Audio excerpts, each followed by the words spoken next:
Do you want to open a specific Vivaldi profile with just one click? If you use multiple profiles in Vivaldi, creating a desktop shortcut for a specific profile can save you time.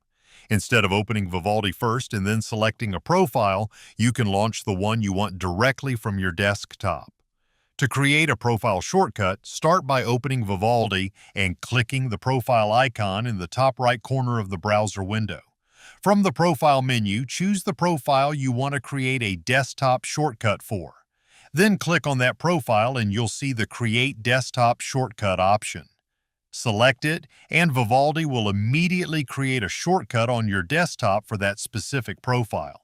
From now on, whenever you double-click that shortcut, Vivaldi will open directly in the selected profile, making it much quicker to switch between work, personal, school, or any other browsing profiles you use. That's all there is to it. Your profile-specific desktop shortcut is now ready to use, giving you a faster way to open Vivaldi exactly the way you want.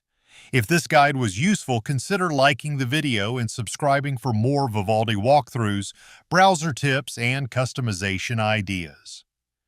Thanks for watching, and I'll see you in the next one.